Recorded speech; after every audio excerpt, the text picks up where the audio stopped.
So first Ramnath గారు మీరు చెప్పండి, ఈ సిట్ వేయడం ద్వారా ఈ కేసులో ఏం జరగబోతోంది, ఏం జరుగుతుంది? దేశవ్యాప్తంగా కూడా ప్రజలు అందరూ గమనించాలి, ఆంధ్రప్రదేశ్లో జరుగుతున్న అరాచకమని జగన్ గారు చెప్పారు. సో ఓవరాల్గా చూసినప్పుడు ఫస్ట్ ఈ సిట్ మీద సంక్షిప్తంగా మాట్లాడుకున్న తర్వాత మనం ఈ పవన్ కళ్యాణ్ ఇష్యూలోకి ఇతరత్ర ఇష్యూలోకి వెళ్దాం. ముందుగా ఈ సిట్ వేయటం ఉపయోగమేనా కొత్తగా? గారు జూన్ 29వ తేదీన హైకోర్టులో ఇండియస్ కార్పస్ పిటిషన్ మీద మరోసారి విచారణ. అప్పటి వరకు ఈ డ్రామా నడుపుతారా అన్న అనుమానం కలుగుతారు. ఇది నిజంగానే సిఐ స్థాయి లెవెల్లో ఉన్న కేసు అయితే ఇంత దూరం వెళ్ళదేం.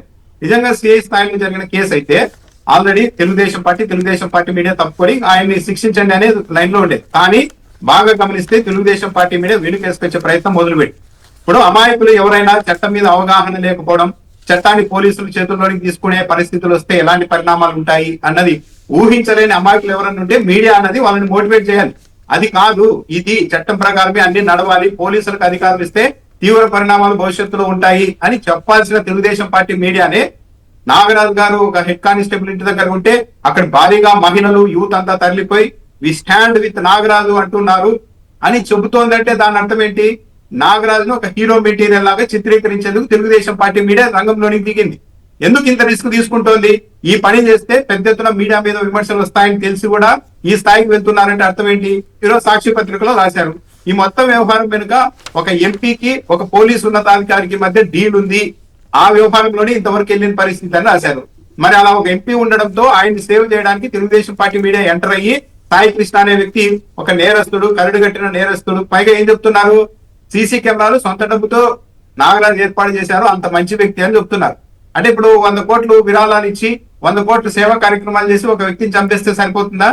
పైగా ఏదో ఒక నేరస్తుని తీసుకెళ్లారు, 4 దెబ్బలు కొట్టారు, దురదృష్టవశాత్తు అతను చనిపోయాడు, తగలిన చోట తగలి అని అనుకుంటే అది వేరు కొమ్మనేని గారు.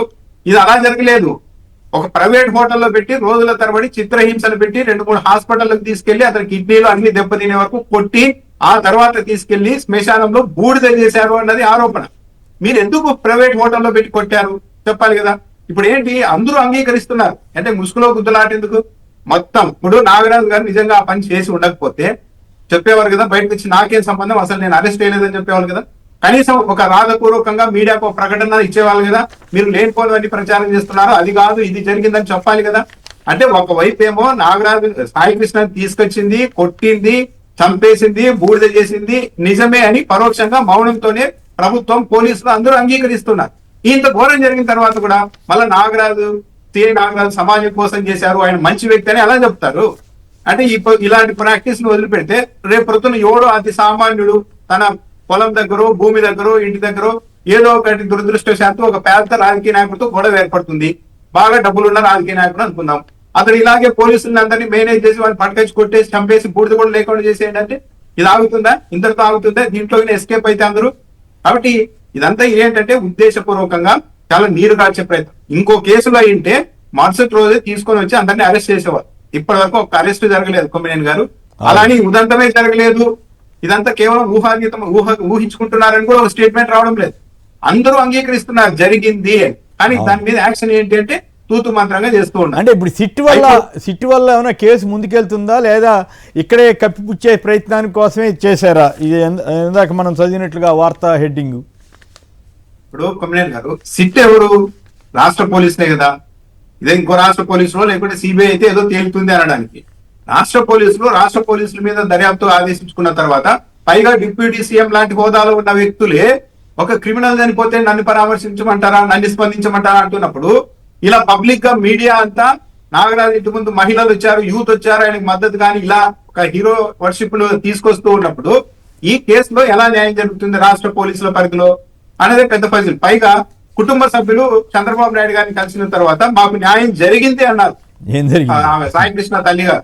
ఇంకా అన్న తర్వాత ఇంకా ఈ కేసు ఎక్కడ నిలబడుతుంది? రేపు హైకోర్టులోకి వెళ్ళిన తర్వాత ఏమన్నా మీకు ఏమన్నా రాష్ట్ర పోలీసుల మీద నమ్మకం లేకుంటే సిబిఐకి ఏమన్నా అప్పగించాలని కోర్టు అడిగినా కూడా మాకు రాష్ట్ర పోలీసుల మీద నమ్మకం ఉంటుంది అని ఆమె చెప్పినప్పుడు ఇంకా ఈ కేసు రాష్ట్ర పరిధి దాటి బయటకు ఎలా వెళ్తుంది? ఈ కేసులో అసలైన వ్యక్తులు బయటకు ఎలా వస్తారు? ఒక్క సిఐ పరిధిలోనే జరిగి ఉంటే, ఒక సిఐ తనకు తాను ఇండివిజువల్ గా ఇవన్నీ నడిపి ఉంటే ఇంత రిస్క్ వ్యవస్థ మొత్తం తీసుకునేది కాదు. మీడియా, పైగా తెలుగుదేశం పార్టీ మీడియా తీసుకునేది కాదు. పోలీసులు సరే తమవాడని చెప్పి కాస్త సపోర్ట్ ఇచ్చినా కూడా ఈ మీడియా అనేది ఇంత దూరం వచ్చేది కాదు. వస్తోంది అంటే దీని వెనక ఏదో రాజకీయ నాయకుల ప్రమేయం కూడా ఉంది. ఈరోజు సాక్షులు అయితే రాశారు, ఒక ల్యాండ్ డీల్ లో ఒక ఎంపీకి ఒక పోలీసు ఉన్నతాధికారికి మధ్య డీల్ జరిగింది, ఇదంతా ముందుకు తీసుకెళ్లారు అని. కాబట్టి రాష్ట్ర పోలీసుల పరిధిలో తిట్టు కాదు, స్వయంగా డీసీపీ గారు విచారించినా కూడా దీంట్లో అసలు విషయాలు బయటకు వస్తాయి అని అయితే నమ్మడానికి లేదు. ఇది పూర్తిగా ఒకవేళ కోర్టు పరిణామాల తర్వాత బయటకు వెళ్ళి సిబిఐకి వెళ్తే హోప్ ఉంటుందేమో కానీ, లేదంటే ఇదంతా కాసేపు హడావిడి మాత్రమే, ఈ కేసు కూల్ అవ్వడం వరకు మాత్రమే. రైట్. రామకృష్ణ గారు మీరు చెప్పండి సంక్షిప్తంగా, ఈ సిట్ వేయటం వల్ల ఏమైనా ఉపయోగం ఉంటుందా ఈ కేసులో, సాయి కృష్ణ కేసులో? ఈ సిట్ వేయడం వల్ల ఎటువంటి, ఇది ఓన్లీ మన స్టేట్ గవర్నమెంట్ పరిధిలో ఉన్నది కదండి ఇది సిట్ అంటే. అవును, ఈ స్టేట్ గవర్నమెంట్ పరిధిలో ఉన్నది, వాళ్ళు ఖచ్చితంగా మేనేజ్ చేసుకుంటారు. మాకు సిబిఐ ఎంక్వైరీ కావాలని చెప్పి మేము ఆల్రెడీ నిన్న కాపు మేము ఒక సమావేశం పెట్టుకున్నాం, నాయకులందరూ కలిసి, పార్టీలో సీనియర్ నాయకులందరూ కలిసి. దాన్ని సిబిఐ విచారణ చేయాలని చెప్పి మేము అందరూ కూడా డిమాండ్ చేస్తున్నాం, దీని మీద పోరాటం కూడా చేస్తాం. ఓకే. సో సిట్ వల్ల ఏం ఉపయోగం ఉండదని మీరు కూడా తేల్చారు. అసలు ఏమి ఉపయోగం ఉండదు.